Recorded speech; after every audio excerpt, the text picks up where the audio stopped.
তিস্তার মতো গঙ্গার পানি বন্টন চুক্তি নিয়ে মমতার মনোভাবের কড়া সমালোচনা খোদ ভারতের পশ্চিমবঙ্গে। প্রতিবেশী দুই দেশের সম্পর্কে নেতিবাচক প্রভাব পড়ার শঙ্কা। লাভের আশায় ইয়ার্ডো টার্মিনাল বিদেশি প্রতিষ্ঠানকে দিচ্ছে চট্টগ্রাম বন্দর। দেশীয় প্রতিষ্ঠানের ক্ষতির শঙ্কা ব্যবসায়ীদের, দেশি বিনিয়োগকারীদের সমান সুযোগ দাবি। শিক্ষাবর্ষ শেষ হতে চললেও মাধ্যমিকের মূল্যায়ন প্রক্রিয়াই চূড়ান্ত হয়নি। 7 স্কেলের প্রস্তাব গ্রহণের চিন্তা বোর্ডের, গ্রহণযোগ্যতা নিয়ে প্রশ্ন বিশ্লেষকদের।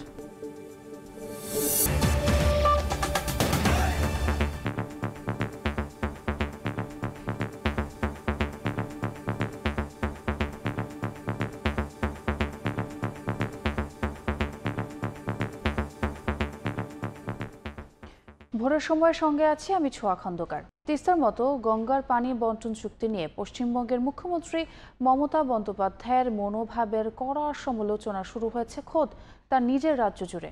তৃণমূল নেত্রীর এমন মনোভাবে প্রতিবেশী দুই দেশের সম্পর্কে নেতিবাচক প্রভাব পড়ার আশঙ্কাও করছেন মমতার রাজ্যের বর্ষিয়ান সাংবাদিকরা। তাদের কেউ কেউ বলছেন 2011 সালে তিস্তা চুক্তির সময় তৎকালীন মনমোহন সিং সরকার অনেক চেষ্টা করেও বোঝাতে পারেননি মমতাকে। তবে গঙ্গার চুক্তি নবায়ন মমতা আটকাতে পারবেন না। ভারত থেকে বিস্তারিত জানাচ্ছেন সুব্রত আচার্য। 2011 সালে ভারতের তৎকালীন প্রধানমন্ত্রী ডক্টর মনমোহন সিং এর সফর সঙ্গী হিসেবে নাম ঘোষণার পর বাংলাদেশ সফর বাতিল করেছিলেন সদ্য পশ্চিমবঙ্গের ক্ষমতায় আসা তৃণমূল কংগ্রেসের মুখ্যমন্ত্রী মমতা বন্দ্যোপাধ্যায়। সফর বাতিলের কারণ তিস্তা চুক্তিতে তার সায় না থাকা। 2011 সাল থেকে 2024 গেল 13 বছর ধরে তিস্তা চুক্তি আলোর মুখ দেখেনি। বাংলাদেশের অধিকার থাকলেও সেই পানির ন্যায্য ভাগ্য পায়নি ভাটির দেশের লাখ লাখ মানুষ, যার ফলস্বরূপ উত্তরবঙ্গে কখনো বন্যা আর কখনো তীব্র খরা। তিস্তায় বাগড়া দেওয়ার পর এবার পশ্চিমবঙ্গের প্রশাসনিক প্রধানের নজর গঙ্গার পানি বন্টন চুক্তির নবায়নের দিকেও। লোকসভা ভোটের সময় মুর্শিদাবাদের প্রচারে গিয়ে ফারাক্কার ব্যারেজ লাগোয়া মানুষকে আন্দোলনে নামার পরামর্শ দিয়েছিলেন মমতা। আর এবার দুই দেশের প্রধানমন্ত্রীর দ্বিপাক্ষিক বৈঠকের পর সরাসরি তিস্তা গঙ্গা চুক্তি নিয়ে রণংদেহী রাজ্যটির মুখ্যমন্ত্রী। এতেই মারাত্মক প্রতিক্রিয়া দেখাচ্ছেন দুই দেশের সম্পর্ক নিয়ে যারা কাজ করেন সেই বিশ্লেষকরা। তাদের মতে এই ধরনের আচরণ প্রতিবেশী দুই দেশের ওপর নেতিবাচক প্রভাব ফেলছে। মমতা নিজে মনে করছেন যে তিনি অঙ্গরাজ্যের মুখ্যমন্ত্রী নন, তিনি একজন প্রধানমন্ত্রী। এই যে তার নিজের চিন্তাভাবনাটা দুই দেশের সম্পর্ক দিনের পর ক্ষতি করে দিচ্ছে। বর্ষিয়ান এই সাংবাদিক 2011 সালে তিস্তা চুক্তি ভেস্তে যাওয়ার পেছনে মমতার অবস্থানের কড়া সমালোচনাও করেন। বলেন তৎকালীন নিরাপত্তা উপদেষ্টা শিবশঙ্কর মেনন 3 বার মুখ্যমন্ত্রীকে বোঝাতে এসেছিলেন কলকাতায়, কিন্তু মমতা বোঝেননি। তিস্তা চুক্তি যাতে মমতার মনমোহন সিং এর সঙ্গে ঢাকায় যায় সেই আলোচনার জন্য তৎকালীন ভারত সরকারের নিরাপত্তা উপদেষ্টা প্রধানমন্ত্রী Shivshankar Menon, who's very close friend of mine, Shivshankar Menon 3 বার কলকাতায় আসে ভারত সরকারের ইরিগেশন সচিবকে সঙ্গে নিয়ে তাকে বোঝাবার চেষ্টা করে। তাকে বোঝাবার চেষ্টা করে তুই বুঝতে চান, আমি বুঝবো না। শিবশঙ্কর খুব চড়ে গেছে। Chief minister doesn't understand ABCD, তাকে তুমি ইংরেজিতে আগে শেখাও, তারপর তোমার ডিপ্লোমেসি ফরেন অফিসের সঙ্গে কথা বলতে হয় কিভাবে সেটা তাকে জানতে হবে। বিশ্লেষকরা বলছেন বিজেপির সঙ্গে নেতিবাচক সম্পর্কের কারণেই গঙ্গার পানি বন্টন চুক্তির নবায়নের সিদ্ধান্তের বিরুদ্ধে মমতার কঠোর এই অবস্থান। সুব্রত আচার্য, সময় সংবাদ, ভারত।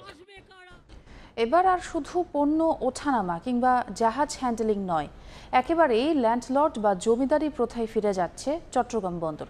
বিলিয়ন ডলার লাভের আশায় নিজেদের ইয়ার্ড ও টার্মিনাল বিনিয়োগের জন্য দেয়া হচ্ছে বিদেশি প্রতিষ্ঠানকে। সরকার বিদেশি প্রতিষ্ঠানগুলোকে স্বাগত জানালেও বন্দর পরিচালনায় দেশি বিনিয়োগকারীদের সমান সুযোগ দেওয়ার দাবি ব্যবসায়ী নেতাদের। সাক্ষাৎপুর ক্যামেরায় কমলদের রিপোর্ট। বঙ্গোপসাগরের মোহনা ঘেঁষে গড়ে ওঠা পতেঙ্গা কন্টেনার টার্মিনালে ভিড়ছে বিদেশি জাহাজ। চলছে জাহাজে কন্টেনার উঠানামাও। নিরাপত্তা সরঞ্জাম এবং নির্ধারিত পোশাক পরে কাজ করছেন দেশি বিদেশি শ্রমিকেরা। প্রথমবারের মতো বিদেশি প্রতিষ্ঠান হিসেবে এই কন্টেনার টার্মিনাল পরিচালনার দায়িত্ব পেয়েছে সৌদি আরব ভিত্তিক প্রতিষ্ঠান রেড সি গেটওয়ে। এই পতেঙ্গা কন্টেনার টার্মিনাল এখন বিদেশি বিনিয়োগের রোল মডেল। যতগুলো বড় বড় শিপিং লাইন আছে টার্মিনাল অপারেটর আছে, তারা কিন্তু সকলেই এখন চট্টগ্রাম বন্দরে আগ্রহ প্রকাশ করছে। কাজে আমরা তাদের সঙ্গে কথাবার্তা হচ্ছে। আমি বারবার একটা কথা বলেছি, দেশের স্বার্থ, চট্টগ্রামবাসীর স্বার্থ বিসর্জন দিয়ে কোনো কাজ এখানে হবে না। শুধু বন্দর কেন্দ্রিক পণ্য হ্যান্ডেলিং নয়, চট্টগ্রাম বন্দর সেই নীতি থেকে সরে এসে অনেকটা ল্যান্ডলর্ড বা জমিদারি প্রথায় ফিরছে। বন্দর ব্যবহার এবং বিনিয়োগে একের পর এক বিদেশি প্রতিষ্ঠানের আগ্রহ বাড়ায় এই সিদ্ধান্ত। চলতি বছরেই 6 থেকে 8 বিলিয়ন মার্কিন ডলার বিনিয়োগে চুক্তি স্বাক্ষর করবে ডেনমার্কের মার্কসলাইন, আরব আমিরাতের ডিপি ওয়ার্ল্ড, সিঙ্গাপুরের সিঙ্গাপুর পোর্ট অথরিটি। এর আগেই চুক্তি সম্পন্ন করেছে আবুধাবি পোর্ট অথরিটি। একদিকে বিদেশি বিনিয়োগ দেশে ভালো, কিন্তু আরেকদিকে আমি মনে করি যে আমাদের বাংলাদেশি বিনিয়োগকারীরা যেখানে সুযোগ পাওয়া উচিত, তাহলে কম্পিটিশনটা হবে। আর কম্পিটিশন হলে কাজটা ভালো হবে, আর কাজটা ভালো হলে এটা বাংলাদেশের অর্থনীতির জন্য একটা প্লাস পয়েন্ট হবে। শুধু পতেঙ্গা কন্টেনার টার্মিনাল পিসিটি নয়, বন্দরের new mooring container terminal, NCT, বে টার্মিনালের 3টি টার্মিনাল, লালদিয়ার চরে আসছে বিদেশি বিনিয়োগ। এনসিটি, সিসিটি এবং জেসিবি সহ বন্দরের জেটিগুলো পরিচালনা করছে বেশ কটি দেশীয় বার্তা অপারেটর প্রতিষ্ঠান। ব্যবসায়ীদের মতে বিদেশি প্রতিষ্ঠানের সংখ্যা বাড়তে থাকলে দেশীয় প্রতিষ্ঠানগুলো ক্ষতির মুখে পড়বে।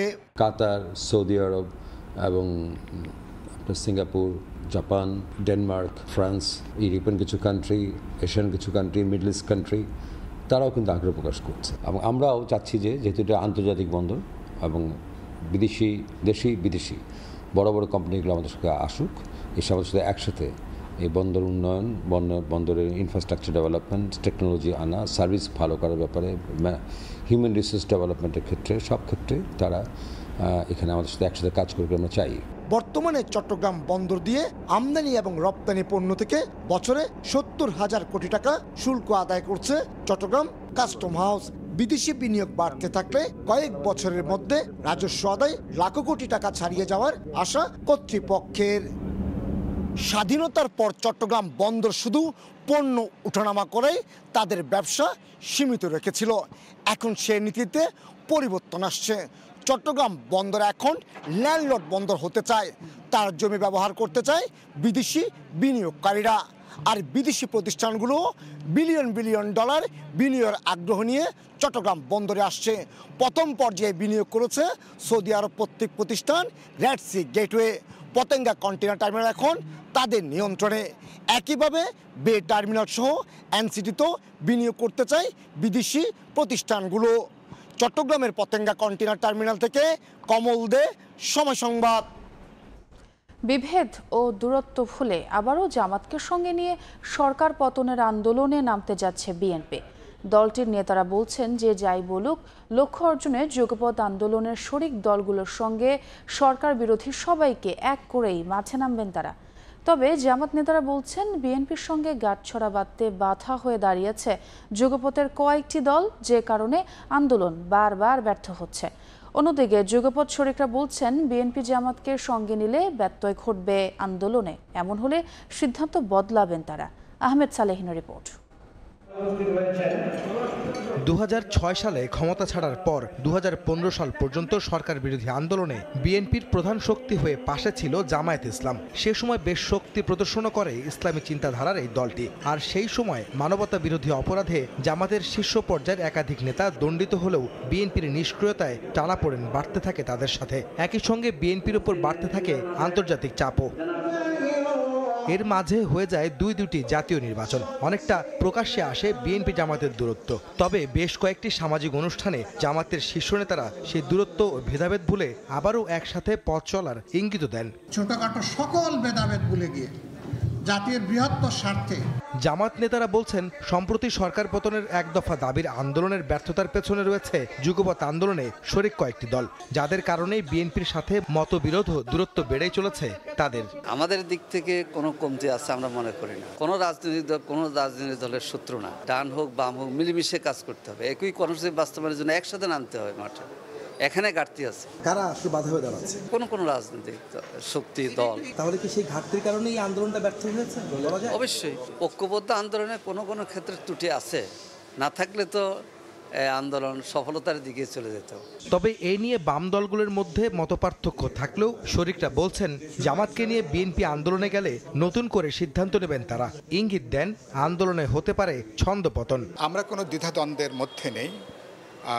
যুগপৎ আন্দোলনের মধ্যে তো জামাত নেই, জামাত যুগপৎ আন্দোলনের বাইরে আছেন। বিএনপি জামাতকে কিভাবে ডিল করবেন সেটা একান্তই বিএনপির বিষয়। যুগপৎ আন্দোলনের বড় ধরনের ব্যত্যয় ঘটে এরকম কোনো পদক্ষেপ বিএনপি গ্রহণ করবে এটা আমি চিন্তা করছি না। এটা সুনির্দিষ্টভাবে কি কলাকৌশল হয়, কি পদক্ষেপ, তার উপরে আমরা সিদ্ধান্ত গ্রহণ করব। বিএনপি নেতারা বলছেন জামাতের সঙ্গে দূরত্ব থাকলেও তা কমে এসেছে। কারো কথায় কান দিয়ে নয়, সরকার পতনের লক্ষ্যে জামাতকে একসাথে আন্দোলনে চান তারা।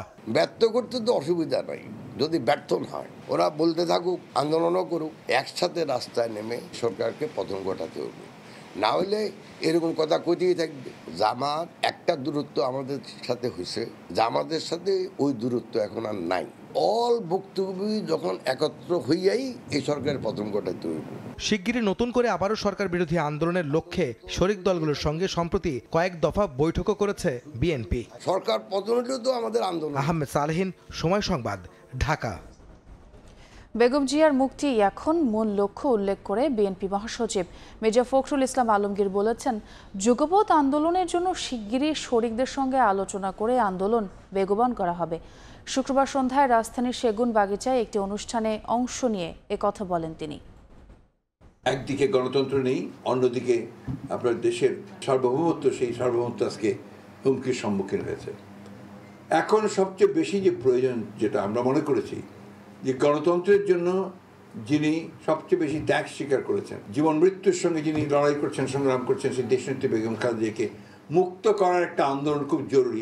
সব রাজনৈতিক দলগুলো আমরা এক মঞ্চে উঠতে না পারলেও আমরা কিন্তু যুগবদ্ধভাবে আন্দোলন চালিয়ে যাওয়ার আমরা সিদ্ধান্ত নিয়েছি। মূল একটি লক্ষ্য, সেই লক্ষ্যটি হচ্ছে যে দেশে গণতান্ত্রিক যে অধিকার সেটাকে ফিরিয়ে নিয়ে আসা, আমাদের ভোটের অধিকারকে ফিরিয়ে নিয়ে আসা, গণতান্ত্রিক রাষ্ট্র নির্মাণ করা। আন্দোলনের ইস্যু খুঁজতে গিয়ে বিরোধীরা ভুল পথে হাঁটছে বলে মন্তব্য করেছেন আওয়ামী লীগের সাধারণ সম্পাদক ওবায়দুল কাদের। বিদেশে তাদের নয়, বিএনপির প্রভু আছে বলেও মন্তব্য করেন তিনি। আওয়ামী লীগের প্রতিষ্ঠাবার্ষিকী উপলক্ষে রাজধানীর মানিক মিয়া এভিনিউয়ে সাইকেল র্যালির অনুষ্ঠানে তিনি কথা বলেন। ইট পাথরের যান্ত্রিক নগরে অট্টালিকার ভিড়ে নগরবাসীর জন্য শ্বাস নেওয়াটা যখন বড় চ্যালেঞ্জ, তখন সাপ্তাহিক ছুটির দিনে সাইকেল হাতে শত শত সাইকেলিস্ট সুস্থ, সচল ও আধুনিক ঢাকা গড়ার লক্ষ্যে ছুটে চলেছেন আপন গতিতে। আওয়ামী লীগের প্রতিষ্ঠাবার্ষিকী উপলক্ষে শুক্রবার সকালে রাজধানীর মানিক মিয়া এভিনিউয়ে বাইসাইকেল র্যালি কর্মসূচি শুরু হয়ে ধানমন্ডি 32-এ গিয়ে শেষ হয়। এর আগে র্যালির উদ্বোধন করে আওয়ামী লীগের সাধারণ সম্পাদক ওবায়দুল কাদের বলেন, নির্বাচনী অঙ্গীকার পূরণে তরুণদের কর্মসংস্থানে কাজ করছে বর্তমান সরকার। আমি তরুণ সমাজকে বঙ্গবন্ধুর আদর্শে, শেখ হাসিনার নেতৃত্বে আওয়ামী লীগে যোগদানের আহ্বান জানাই। ওবায়দুল কাদের আরও বলেন, আওয়ামী লীগের বিদেশে কোনো প্রভু নেই, বন্ধু আছে। বিএনপি ভারত বিরোধিতার নামে আন্দোলনের ইস্যু খোঁজার চেষ্টা করে, তারা আবারও ভুল পথে হাঁটছে বলেও মন্তব্য করেন আওয়ামী লীগের সাধারণ সম্পাদক। বিদেশে আমাদের প্রভু নেই, আপনাদের প্রভু আছে। বিরোধিতার নামে আন্দোলনের ইস্যু খোঁজার চেষ্টা করছে, তারা আবারও ভুল পথে হাঁটছে। আওয়ামী লীগের সভাপতি মণ্ডলীর সদস্য অ্যাডভোকেট কামরুল ইসলাম এমপি, জাহাঙ্গীর কবির নানক, দলটির যুগ্ম সাধারণ সম্পাদক বাহাউদ্দিন নাসিম সহ দলের কেন্দ্রীয় নেতারা অনুষ্ঠানে অংশ নেন। রাইদুল ইসলাম শুভ, সময় সংবাদ, ঢাকা। শিক্ষাবর্ষ শেষ হতে চললেও মাধ্যমিকের নতুন কারিকুলামের মূল্যায়ন প্রক্রিয়ায় চূড়ান্ত হয়নি। 7টি স্কেলে শিক্ষার্থীদের মূল্যায়নের প্রস্তাব চূড়ান্ত হতে পারে বলে জানিয়েছে কারিকুলাম বোর্ড। একে সিদ্ধান্তহীনতার বহিঃপ্রকাশ আখ্যা দিয়ে 7 স্কেলে মূল্যায়ন পদ্ধতি আন্তর্জাতিক অঙ্গনে গ্রহণযোগ্যতা নিয়েও প্রশ্ন তুলেছেন শিক্ষা বিশ্লেষকরা। শাকির আহমেদের রিপোর্ট। চলতি বছর মাধ্যমিক পর্যায়ের নবম শ্রেণী পর্যন্ত চলছে নতুন কারিকুলাম। তবে গত বছর থেকেই অভিভাবক সহ নানা অংশীজনের প্রতিক্রিয়ার প্রেক্ষিতে মূল্যায়ন পদ্ধতি ঢেলে সাজাতে কাজ শুরু করে শিক্ষা মন্ত্রণালয়।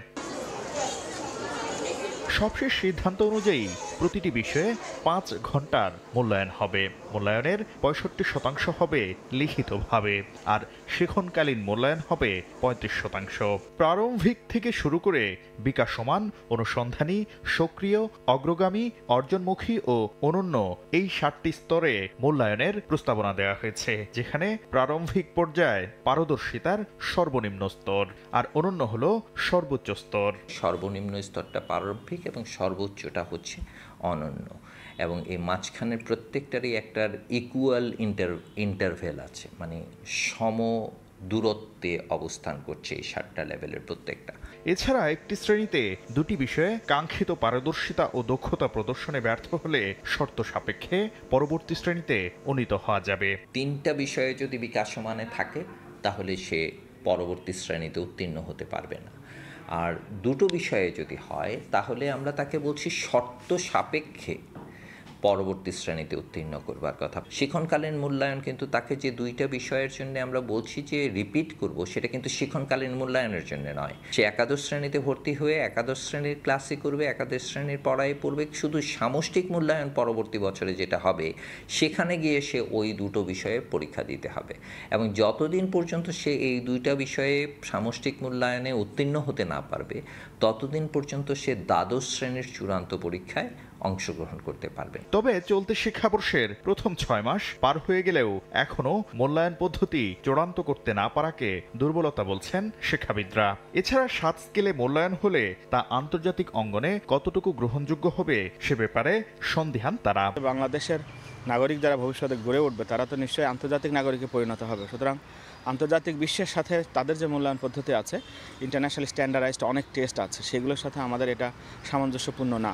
আমি মনে করি এগুলো সামঞ্জস্যপূর্ণ হওয়া উচিত, না হলে ইকুইভ্যালেন্সির সময় অথবা হায়ার এডুকেশনের সময় আমাদের আজকের শিক্ষার্থীদের নানা রকমের হোঁচট খেতে হবে। তবে আন্তর্জাতিক পরিমণ্ডলের সঙ্গে সঙ্গতি রেখে নতুন কারিকুলামের সব দিক সাজানো হয়েছে বলে দাবি জাতীয় শিক্ষাক্রম ও পাঠ্যপুস্তক বোর্ডের। শাকির আহমেদ, সময় সংবাদ, ঢাকা। দুদকের অনুসন্ধানে একের পর এক বেরিয়ে আসছে থলের বিড়াল। মতিউর রহমানের পর এবার এনবিআর এর প্রথম সচিব কাজী আবু মাহমুদ ফয়সালের বিপুল সম্পদের খোঁজ মিলেছে দুর্নীতি দমন কমিশনের অনুসন্ধানে। নিজের ও পরিবারের সদস্যদের নামে ফয়সাল গড়েছেন সম্পদের পাহাড়। ইতোমধ্যে 16 কোটি টাকার সম্পদ জব্দের আদেশ দিয়েছেন আদালত। খোঁজ মিলেছে 700টির বেশি ব্যাংক অ্যাকাউন্ট। মতিউরের পর এবার আলোচনায় জাতীয় রাজস্ব বোর্ডের প্রথম সচিব কাজী আবু মাহমুদ ফয়সাল। ক্ষমতার অপব্যবহার ও ঘুষের মাধ্যমে হাজার কোটি টাকার সম্পদ গড়েছেন তিনি। আদালতে জমা দেওয়া দুদকের প্রতিবেদন বলছে, রাজধানীর ভাটারায় তার নামে রয়েছে 5 কাঠার প্লট। একই এলাকায় তার স্ত্রী জেসমিন আক্তারের নামেও আছে 5 কাঠার আরেকটি প্লট। ফয়সাল ও স্ত্রীর নামে নারায়ণগঞ্জে রয়েছে কোটি টাকার জমি। শুধু তাই নয়, ফয়সালের শ্বশুর আহমেদ আলীর নামে রাজধানীর রমনা এলাকায় গত বছর অক্টোবরে একটি ফ্ল্যাট কেনা হয়, যার মূল্য দেখানো হয় প্রায় 1 কোটি টাকা। এছাড়া শাশুড়ি মমতাজ বেগমের নামে 2022 সালে খিলগাঁওয়ে 10 কাঠার একটি প্লট কেনা হয়। এসব সম্পদ করদাতাদের ভয়ভীতি দেখিয়ে বদলি বাণিজ্য ও ঘুষের টাকায় কেনা হয়েছে জানিয়ে দুদকের আইনজীবী বলছেন, ইতোমধ্যে ফয়সালের বেশ কিছু সম্পদ জব্দের আদেশ দিয়েছেন আদালত, যার মূল্য অন্তত 16 কোটি টাকা। আয়করদাতাদের ভয়ভীতি প্রদর্শন করে অর্থ গ্রহণ করত, বিভিন্ন অনিয়ম ও দুর্নীতির মাধ্যমে 1000 কোটি টাকা আত্মসাৎ, অবৈধ সম্পদ, এগুলি কিন্তু 4টি ব্যাপার না। এখন একজন পাবলিক সার্ভেন্ট, একজন বিসিএস অফিসার 2005 সনে সে জয়েন করছে, এই 20 বছরের মাথায় সে 1000 কোটি টাকা, এটা তো এটা কি হরিলুটের দেশ? শুধু সম্পদই নয়, নগদ অর্থের হিসাবও বেশ লম্বা ফয়সালের। ব্যাংকে টাকা জমিয়েছেন আত্মীয় স্বজন সবার নামে। ফয়সাল তার স্ত্রী ও শ্বশুরের নামে 50 লাখ টাকা করে সঞ্চয়পত্র রয়েছে। স্ত্রী, শ্বশুর ও স্বজনদের 19টি ব্যাংক ও একটি আর্থিক প্রতিষ্ঠানের হিসেবে জমা থাকা অর্থের পরিমাণ 6 কোটি 96 লাখ টাকা। দুর্নীতির মাধ্যমে অর্জিত আয়ের উৎস গোপনের জন্য নিজের নামসহ আত্মীয় স্বজনদের নামে খুলেছেন 700টিরও বেশি হিসেব। দুদকের আইনজীবী বলছেন, এসব টাকা বিদেশে পাচার করেছে কিনা তাও খতিয়ে দেখা হচ্ছে। আমরা যে তথ্যপাত্র তাদের কাছে চাবো বিএফআইউর কাছে, বিএফআইউ সেটা বিদেশে পাঠিয়ে দিবে, বিএফআইউ সেটা বিদেশ থেকে যে তথ্যপাত্র পাবে সেটা আমাদেরকে সরবরাহ করবে। তখনই আমরা জানতে পারবো উনি বিদেশে পাঠিয়েছে কি না। এটা হলো যেটা রেকর্ডের ভিত্তিতে, রেকর্ডের বাইরেও অনেক টাকা পাঠায়, অনেক সময় হুন্ডির মাধ্যমে পাঠায়। কাজী আবু মাহমুদ ফয়সাল কর ক্যাডার হিসেবে 2005 সালে সহকারী কমিশনার পদে জাতীয় রাজস্ব বোর্ডে চাকরি শুরু করেন। বর্তমানে তিনি জাতীয় রাজস্ব বোর্ডে লিগ্যাল ও ট্যাক্স বিভাগে প্রথম সচিব। নাজমুস্তালেহি, সময় সংবাদ, ঢাকা। ব্রাহ্মা জাতের গরু নিষিদ্ধের কথা দেশের আইন নীতিমালার কোথাও নেই, বরং বিফ ক্যাটেল ডেভেলপমেন্ট শীর্ষক প্রকল্পের মধ্যবর্তী মূল্যায়নে ব্রাহ্মা পালনকে এগিয়ে নেওয়ার সুপারিশ করেছে IMED। ডেইরি ফার্মার্স অ্যাসোসিয়েশনের এ দাবি মানছেন প্রাণী সম্পদ অধিদপ্তরও। বিশেষজ্ঞরা বলছেন, কম দামে গরুর মাংসের চাহিদা মেটাতে ব্রাহ্মার মতো মাংস উৎপাদনকারী জাতকে এগিয়ে নেওয়ার এখনই উপযুক্ত সময়। কামরুল হাসান সবুজের রিপোর্ট।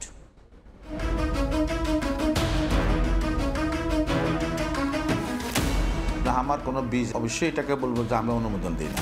ব্রাহ্মা নিষিদ্ধ এরকম কোনো বিষয়টা আমি এখনো জানি না। নিয়ন্ত্রিত, এটা নিষিদ্ধ। ভালো দিক হলো এটা অল্প খেয়ে বেশি গ্রোথ আসে। দেশে ব্রাহ্মা জাতের গরু আমদানি, লালন পালন এবং বাজারজাতকরণ নিষিদ্ধ, নিয়ন্ত্রিত নাকি উন্মুক্ত, এই আলোচনার জল গড়িয়েছে অনেক দূর। সেই স্রোতে ভেসে আমরাও দেখতে চাই কত দূর গেলে বিলীন হয় এই বিতর্ক।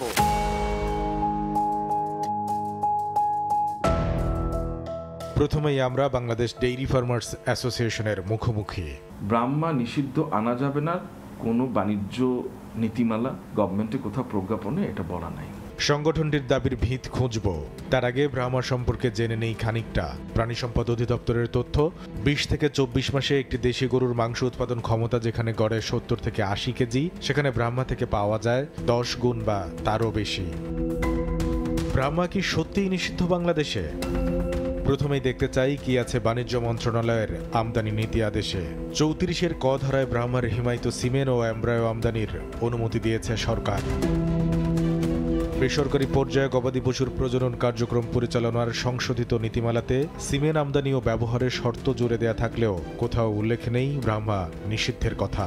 2007 সালের জাতীয় প্রাণী সম্পদ নীতিমালাতেও বৈধতা আছে ব্রাহ্মার। এবার চোখ রাখতে চাই প্রাণী সম্পদ অধিদপ্তরের বিফ ক্যাটেল ডেভেলপমেন্ট প্রকল্পের প্রথম ধাপের মধ্যবর্তী মূল্যায়ন প্রতিবেদনে, যা প্রকাশ করা হয় 2018 সালে। ওই প্রকল্প মূল্যায়নের 7ম অধ্যায়ে ব্রাহ্মার লালন পালনকে উৎসাহিত করার সুপারিশ করেছে IMED সহ সংশ্লিষ্ট সংস্থাগুলো। ওই প্রকল্প পরিচালকও জানালেন, ব্রাহ্মা বাংলাদেশে নিষিদ্ধ এমন তথ্য নেই তার কাছে।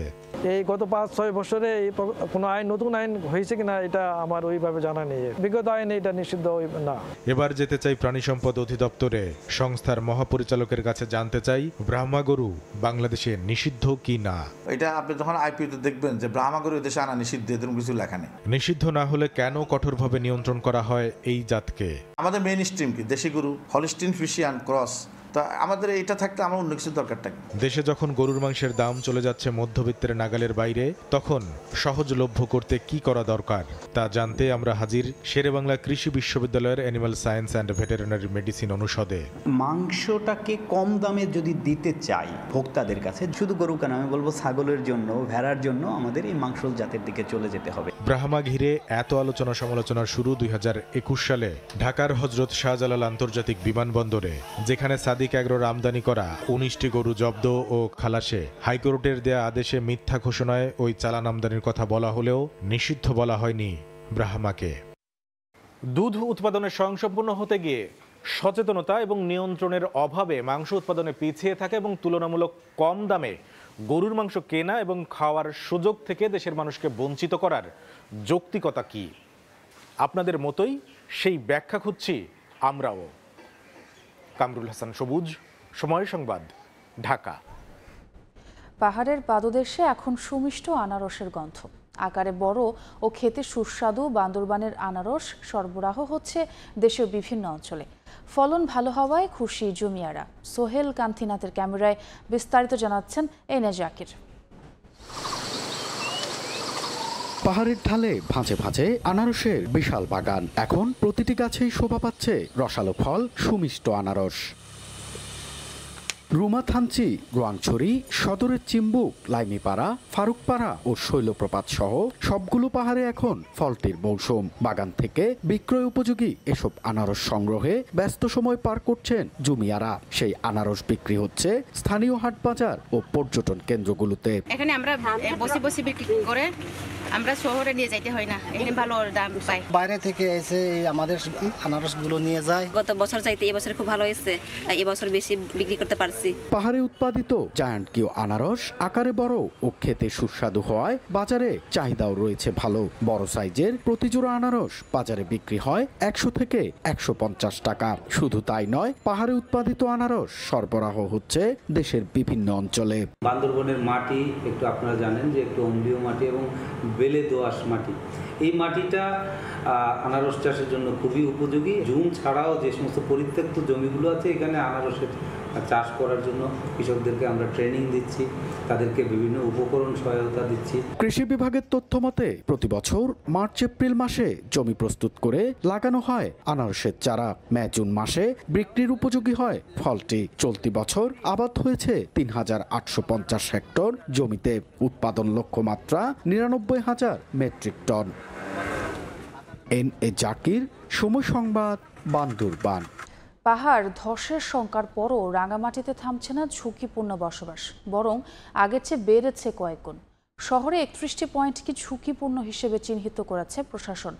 ঝুঁকি নিয়ে বসবাসকারীদের তালিকা করে পুনর্বাসনের আশ্বাস জেলা প্রশাসকের। হেফাজত সবুজের তথ্য ও রাজীব দাস মুন্নার ছবিতে রিপোর্ট।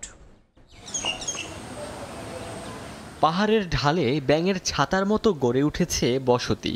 ধসের ঝুঁকি নিয়ে বসবাস বাসিন্দাদের। রাঙামাটি সদরের শিমুলতলি, রূপনগর, যুব উন্নয়ন ও রাঙাপানি, কাপ্তাই, কাউখালী, নানিয়ারচর সহ প্রায় সব উপজেলার পাহাড়ি এলাকার এমন পরিস্থিতি। বর্ষা মৌসুমে মূর্তিমান আতঙ্কের নাম পাহাড় ধস। এরপরও ২০১৭ সালের পর থেকে পাহাড়ের ঝুঁকিপূর্ণ এলাকায় বসতি বেড়েছে কয়েক গুণ। কারণ হিসেবে নাগরিক সুবিধা বাড়াকে দেখছেন তারা। প্রশস্ত সড়কের পাশাপাশি পৌঁছে গেছে বিদ্যুৎ, ফলে বসতি স্থাপনে বেড়েছে আগ্রহ। 7 বছরে জায়গার দাম বেড়েছে কয়েক গুণ। প্রশাসনের নজরদারির অভাবে প্রতিনিয়তই বাড়ছে বসতি। ঝুঁকি জেনেও জায়গা ছাড়তে রাজি নয় বাসিন্দারা। ভূমিধস হলেও আমাদের থাকতে হয়, কারণ আমরা নিরুপায়। এখানে ভূমি এই পাহাড়ে পাদদেশ ছাড়া আমাদের থাকার কোনো অবস্থান নেই। আমরা জায়গা জমিন খাস হোক চাকমার কাছে কিনে নিচ্ছি। প্রাকৃতিক দুর্যোগ তো স্বপ্নই হয় না, এ কারণে তেমন ভয় লাগে না আগের মতো। বেশি বৃষ্টি হলে ওই আশ্রয় কেন্দ্রে যুব উন্নয়নে যায়। ঝুঁকিপূর্ণ স্থানে বসতি স্থাপন বন্ধের স্থায়ী সমাধান চান সুধীজনরা। তালিকা করে পাহাড়ি বাসিন্দাদের পুনর্বাসনের কথা জানান জেলা প্রশাসক। ঝুঁকিপূর্ণ এলাকাগুলোতে বসতি স্থাপন বন্ধ করতে হবে এবং এটি কোনো ইমিডিয়েট ব্যবস্থা না, এটার একটা স্থায়ী সমাধান করতে হবে। পাহাড়ের পাদদেশে যারা ঝুঁকিপূর্ণ অবস্থায় বসবাস করে তাদের একটা তালিকা আমরা করার তালিকা করব এবং তালিকা করে তাদেরকে কীভাবে পুনর্বাসন করা যায় সেভাবে একটা পরিকল্পনা করব। জেলা প্রশাসনের তথ্য মতে জেলায় 5,000 পরিবারের প্রায় 20,000 লোক পাহাড়ে ঝুঁকিতে বসবাস করছেন।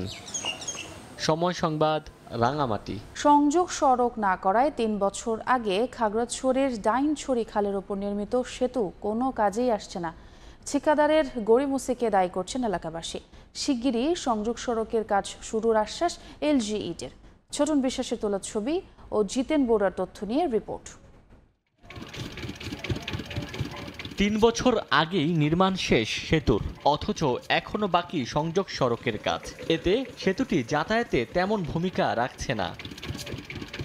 2020-21 অর্থ বছরে খাগড়াছড়ির মানিকছড়ির ডাইনছড়ি আমতলী সড়কে ডাইনছড়ি খালের ওপর 24 মিটার দৈর্ঘ্য আরসিসি সেতু নির্মাণ করে এলজিইডি। এতে 15 গ্রামের লক্ষাধিক মানুষের চলাচল ও পণ্য আনা নেয়ায় সুবিধা হবে। তবে দুই পাশের সংযোগ সড়ক নির্মিত না হওয়ায় কাজে আসছে না সেতুটি। শুকনো মৌসুমে কোনো রকমে মোটরসাইকেল ও কিছু ছোট যান চলাচল করতে পারলেও বর্ষায় তা বন্ধ থাকে। বর্ষা হলে এই জায়গার ভিতরে পানি জমে যায়, হুন্ডা আসতে কষ্ট নষ্ট হয়, অ্যাক্সিডেন্ট করে।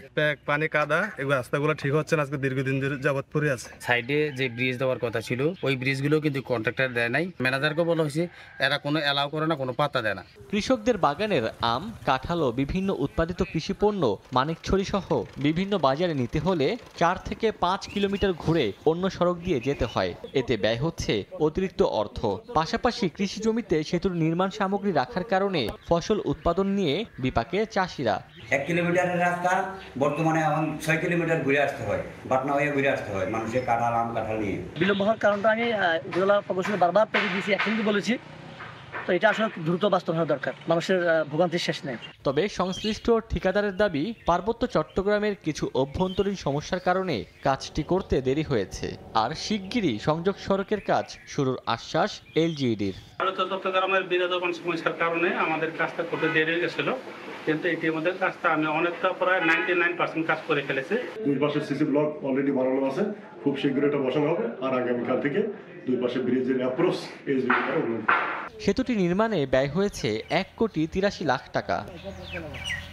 সময় সংবাদ, খাগড়াছড়ি। দীর্ঘ আন্দোলন সংগ্রামের পর অবশেষে আলোর মুখ দেখছে চট্টগ্রামের নতুন কালুরঘাট সেতু।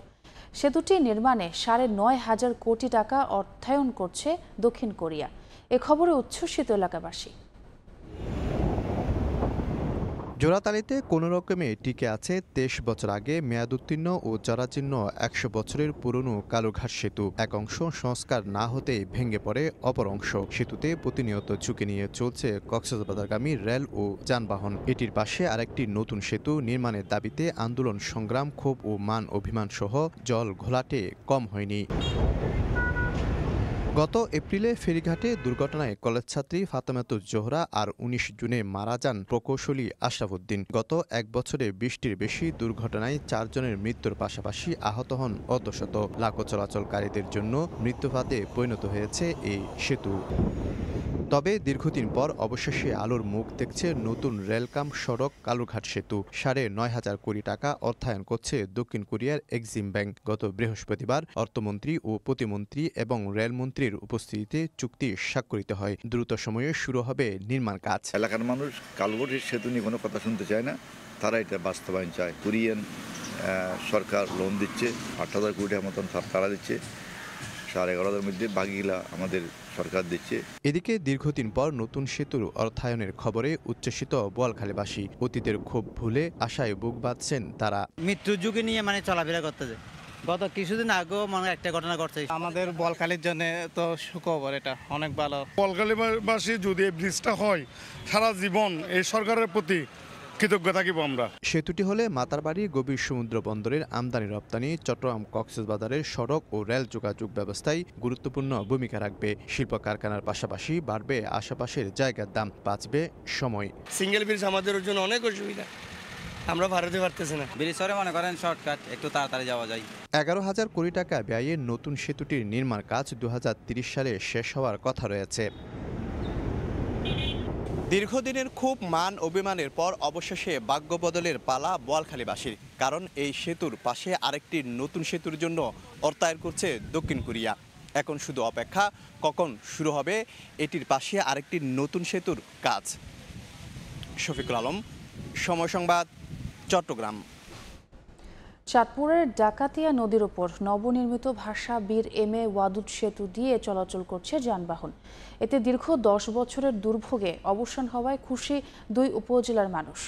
সেতুটির কারণে আর্থসামাজিক উন্নয়ন হবে বলে আশা তাদের। ফারুক আহমদের রিপোর্ট, ক্যামেরা ছিলেন নাইমুল ইসলাম নীরব। ডাকাতিয়া নদীটি বিভাজন করেছে চাঁদপুর সদরের ছোট সুন্দর ও ফরিদগঞ্জের ইসলামপুর সহ আশপাশের অন্তত 20টি গ্রামকে। ঘন্টার পর ঘন্টা অপেক্ষা করে খেয়া নদী পার হতে হতো স্থানীয়দের। তবে সেই দুর্ভোগের অবসান হলো। নদীটির উপর কংক্রিট পিলার ও গ্রাডারের উপর নবনির্মিত ভাষাবীর এম.এ. ওয়াদুদ সেতু খুলে দেওয়ায় কমেছে যাতায়াতের দূরত্ব। এতে খুশি এলাকাবাসী। খুব সমস্যা হইতো নৌকা আসা যাওয়া করতে, এখন ব্রিজটা হওয়াতে আমাদের জন্য খুব সুযোগ সুবিধা ভালো হয়েছে। নৌকার জন্য এখানে আধা ঘন্টা বসে থাকতে হইতো, এখন আধা ঘন্টার জায়গায় আমরা 2 মিনিটেই ফারাফার হইতে পারতেছি। আমাদের খুব সুবিধা হয়েছে, শর্টকাটের। এখন আমরা সহজেই যেই কোনো কাজ এপারে এসে করতে পারি। সেতুটি চালু হয় এলাকায় আর্থসামাজিক উন্নয়ন আরও বাড়বে বলে আশা স্থানীয় জনপ্রতিনিধিদের। চাঁদপুর ডিস্ট্রিক্টে যে ব্রিজগুলো হয়েছে ডাকাতি নদীর উপরে, আমার মনে হয় এটাই সবচেয়ে দৃষ্টিনন্দন। অদূর ভবিষ্যতে এই ব্রিজের কারণে দুই পাড়ে কিন্তু শিল্প কারখানা হতে পারে। এখান দিয়ে মানুষ দ্রুতই ঢাকা যেতে পারবে, দ্রুত কুমিল্লা যেতে পারবে। 258 মিটার দীর্ঘ সেতুটি নির্মাণে ব্যয় হয়েছে 50 কোটি টাকা, যা বাস্তবায়ন করেছে স্থানীয় সরকার প্রকৌশল বিভাগ। ফারুক আহমদ, সময় সংবাদ, চাঁদপুর। মুসলিম উম্মার ঐক্য না থাকায় শুধু গাজা নয়, বিশ্বের বিভিন্ন স্থানে অমানবিক ঘটনা ঘটছে বলে মন্তব্য করেছেন পররাষ্ট্রমন্ত্রী ডক্টর হাসান মাহমুদ। গাজীপুরে ইসলামিক ইউনিভার্সিটি অফ টেকনোলজি IUTর 36তম সমাবর্তন অনুষ্ঠানে প্রধান অতিথির বক্তব্যে একথা বলেন তিনি। পররাষ্ট্রমন্ত্রী আরও বলেন, প্রযুক্তিগত অগ্রগতির যুগে গুরুত্বপূর্ণ ভূমিকা রাখবে IUT। Crime against humanity, what is going on in Gaza, crime against humanity, what took place in Myanmar, crime against humanity in other parts of the world, what is taking place. This is a stop forever. You should work for that. And you should work to establish brotherhood among the Muslim Ummah. Also, you should work to establish life, love, sympathy and honor. MP মন্ত্রীর গাড়ি বাড়ি office সহ সব কিছুতে তৃণমূলের নেতাকর্মীদের হক রয়েছে বলে মন্তব্য করেছেন ডাক টেলিযোগাযোগ তথ্য প্রযুক্তি প্রতিমন্ত্রী জুনাদ আহমেদ পলক। শুক্রবার বিকেলে নাটোরের সিংড়া উপজেলা খাদ্য গুদাম চত্বরে আওয়ামী লীগের প্রতিষ্ঠাবার্ষিকীর অনুষ্ঠানে কথা বলেন প্রতিমন্ত্রী।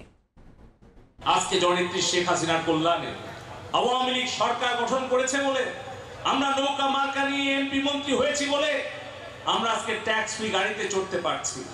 সেই গাড়ি, সেই বাড়ি, সেই অফিস, এই সকল কিছুর উপরে আমি মনে করি, আমি বিশ্বাস করি আমার আওয়ামী লীগের তৃণমূলের নেতা কর্মীদের হক রয়েছে, অধিকার রয়েছে আমাদের এই দলের এবং এই সরকারের, আমাদের এই নেতাদের নেতৃত্বের এবং যত কিছু অর্জন রয়েছে তার উপরে। আদালত ও বিচার বিভাগ নিয়ে সংবাদ প্রচারে গণমাধ্যমকে দায়িত্বশীল হতে হবে বলেছেন প্রধান বিচারপতি ওবায়দুল হাসান। শুক্রবার রাজধানীর আগারগাঁওয়ে মুক্তিযুদ্ধ জাদুঘর মিলনায়তনে মুক্তিযুদ্ধ বিষয়ক সাংবাদিকতার জন্য বজলুর রহমান স্মৃতি পদক 2023 প্রদান অনুষ্ঠানে একথা বলেন তিনি। প্রধান বিচারপতি বলেন, অদায়িত্বশীল সংবাদ প্রচারে বিচার ব্যবস্থার উপর থেকে সাধারণ মানুষের আস্থা উঠে যাওয়ার আশঙ্কা রয়েছে। অনুষ্ঠানে মুক্তিযুদ্ধ ভিত্তিক গবেষণামূলক খবর প্রচারের জন্য 3 সাংবাদিককে পুরস্কার তুলে দেয়া হয়।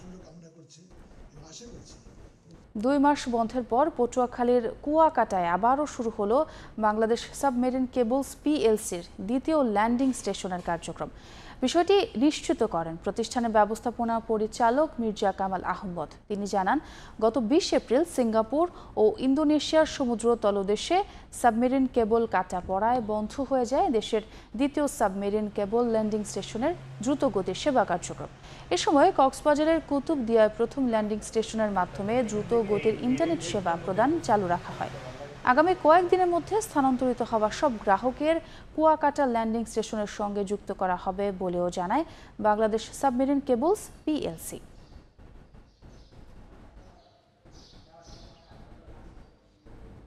ইরানের প্রেসিডেন্ট নির্বাচনে দীর্ঘ 16 ঘণ্টা ভোট গ্রহণ শেষে চলছে গণনা।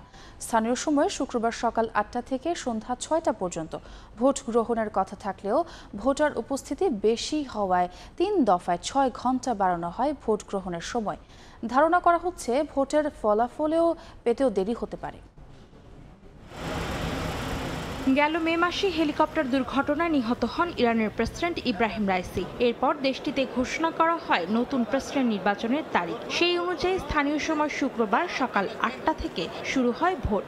স্বাভাবিক নিয়মে সন্ধ্যা 6টা পর্যন্ত ভোট গ্রহণের কথা থাকলেও কেন্দ্রগুলোতে ভোটার উপস্থিতি বাড়তে থাকায় 3 দফায় 2 ঘণ্টা করে মোট 6 ঘণ্টা সময় বাড়ানো হয়। এতে মোট 58,000 কেন্দ্রে ভোট গ্রহণ চলে 16 ঘণ্টা। গভীর রাতে আনুষ্ঠানিক ভোট গ্রহণ শেষে শুরু হয় গণনার কাজ। ভোট গ্রহণ শেষ হতে সময় বেশি লাগায় ফলাফল ঘোষণা হতেও বিলম্ব হতে পারে বলে ধারণা করা হচ্ছে। এদিকে ইরানের প্রবাসীদের ভোটাধিকার নিশ্চিতে 100টিরও বেশি দেশে 314টি ভোটকেন্দ্র স্থাপন করা হয়। ভোট গ্রহণের প্রথম প্রহরেই নিজের ভোটাধিকার প্রয়োগ করেন ইরানের সর্বোচ্চ নেতা আয়াতুল্লাহ আলী খামেনি। এদিকে নির্বাচনে 6 জনকে প্রার্থী হওয়ার অনুমতি দেয় ইরান, পরে 2 জন প্রার্থিতা প্রত্যাহার করে নেন। প্রতিদ্বন্দ্বিতাকারী 4 প্রার্থী হলেন পার্লামেন্ট স্পিকার মোহাম্মদ বাঘের গালিবাফ, আইন প্রণেতা মাসুদ পেজেশকিয়ান, জ্যেষ্ঠ নিরাপত্তা কর্মকর্তা সাইদ জালিলি এবং নিরাপত্তা কর্মকর্তা মোস্তফা পুর মোহাম্মদী। অন্তরা সেন, সময় সংবাদ। রাশিয়ার বিরুদ্ধে চলমান যুদ্ধে ঘুরে দাঁড়াতে ইউরোপীয় ইউনিয়নের সঙ্গে নিরাপত্তা চুক্তি সই করেছে ইউক্রেন। তবে এতে কিয়েভের জন্য খুব একটা লাভজনক হবে না বলে মত বিশ্লেষকদের। অন্যদিকে মস্কো বলছে রাশিয়ার বিরুদ্ধে কোনো কঠিন অবস্থানে গেলে পারমাণবিক অস্ত্র ব্যবহার করবে দেশটি। চলতি মাসের মাঝামাঝি সময়ে যুক্তরাষ্ট্রের সঙ্গে 10 বছর মেয়াদী নিরাপত্তা চুক্তি সই করে ইউক্রেন। এবার ইউরোপীয় ইউনিয়নের সঙ্গে নিরাপত্তা চুক্তি সই করল দেশটি। রাশিয়ার বিরুদ্ধে চলমান যুদ্ধে ঘুরে দাঁড়াতে বৃহস্পতিবার ব্রাসেলসে ইইউর সঙ্গে এ চুক্তি সই হয়। চুক্তির শর্ত অনুযায়ী ইউক্রেনকে সামরিক, আর্থিক, কূটনৈতিক এবং মানবিক সহায়তা দেবে ইইউ। একই দিনে লিথুয়ানিয়া ও এস্তোনিয়ার সঙ্গেও আলাদাভাবে একই চুক্তি সই করেছে ইউক্রেন। চুক্তি সইয়ের পর বেলজিয়ামের রাজধানী ব্রাসেলসে ইইউভুক্ত দেশগুলোর নেতাদের সঙ্গে বৈঠক করেন ইউক্রেনের প্রেসিডেন্ট ভলোদিমির জেলেনস্কি। পরে সবাইকে ধন্যবাদ জানিয়ে তিনি বলেন, ইউরোপের যেসব দেশ এখনো এই চুক্তিতে সই করেনি তাদের উচিত কিয়েভের সঙ্গে নিরাপত্তা চুক্তি সই করা। এর আগে 2023 সাল থেকে ব্রিটেন, ফ্রান্স, জার্মানি সহ ন্যাটোভুক্ত বেশ কয়েকটি দেশের সঙ্গে আলাদা নিরাপত্তা চুক্তি সই করে ইউক্রেন। তবে বিশ্লেষকদের মতে নিরাপত্তা চুক্তি সই করলেও রাশিয়ার বিরুদ্ধে চলমান যুদ্ধে এটি খুব একটা কার্যকরী হবে না, কারণ চুক্তিতে ইউক্রেন রাশিয়া যুদ্ধে সরাসরি এসব দেশের অংশগ্রহণের কথা উল্লেখ করা হয়নি। অন্যদিকে মস্কো বলছে ইইউ ও ন্যাটো সামরিক জোট কোনোভাবেই ইউক্রেনের পরাজয় ঠেকাতে পারবে না। তবে এসব জোট রাশিয়ার বিরুদ্ধে কঠিন অবস্থানে গেলে পারমাণবিক অস্ত্র ব্যবহার করা ছাড়া মস্কোর সামনে আর কোনো পথ খোলা থাকবে না বলেও সতর্ক করেছে দেশটি। অন্তরা সেন, সময় সংবাদ। যুক্তরাজ্যের লেবার পার্টি নেতা স্টারমারের বাংলাদেশি অভিবাসীদের নিয়ে বিরূপ মন্তব্যে ক্ষোভ দেখা দিয়েছে স্থানীয় প্রবাসী কমিউনিটিতে। বাংলাদেশি বংশোদ্ভূত প্রার্থী রুশনারা আলী বলেছেন, অভিবাসী ইস্যুতে কেবল বাংলাদেশের নাম নেওয়া ভুল ছিল। এর আগে গেল মঙ্গলবার ব্রিটিশ প্রভাবশালী গণমাধ্যম ডেইলি সান আয়োজিত এক অনুষ্ঠান লেবার পার্টির নেতা স্টারমার বলেন, তার দল ক্ষমতা এলে যুক্তরাজ্যে বসবাসরত অবৈধ বাংলাদেশিদের নিজ দেশে ফেরত পাঠানো হবে। বিস্তারিত শোয়েব কবিরের রিপোর্টে। আসন্ন নির্বাচনকে সামনে রেখে যুক্তরাজ্য হয়ে গেল শেষ নির্বাচনী বিতর্ক। এতে অভিবাসন নীতি নিয়ে দুই প্রধানমন্ত্রী প্রার্থীর মধ্যে চলে তুমুল বিতর্ক। অবৈধভাবে ব্রিটেনে বসবাসের বিষয়ে কথা বলতে গিয়ে বাংলাদেশিদের উদাহরণ টানেন লেবার পার্টির নেতা কেয়ার স্টারমার। এক মন্তব্যেই বেঁকে বসেছে পুরো বাংলাদেশি কমিউনিটি। পাল্টা প্রতিক্রিয়ায় বাংলাদেশি বংশোদ্ভূত প্রার্থী রুশনারা আলী বলেন, একক দেশ হিসেবে বাংলাদেশের নাম উল্লেখ করা ভুল ছিল স্টারমারের, তবে এটিকে প্রোপাগান্ডা হিসেবে প্রচার করা ঠিক নয়। লেবার পার্টি সব সময় বাংলাদেশি কমিউনিটির সঙ্গে কাজ করে যাচ্ছে বলেও জানান রুশনারা আলী। এক্সাম্পল দেওয়া হয়েছে, আমি মনে করি কোনো দেশেও সিঙ্গেল আউট করা ঠিক নাই, এটা ভুল হয়েছে। আমার লিডারশিপে এটা জানাইছি যে এরকম সিঙ্গেল আউট করলে মিসআন্ডারস্ট্যান্ডিং হয়ে যায়। লেবার পার্টির লগে পার্টনারশিপ আছে, এখনো আছে।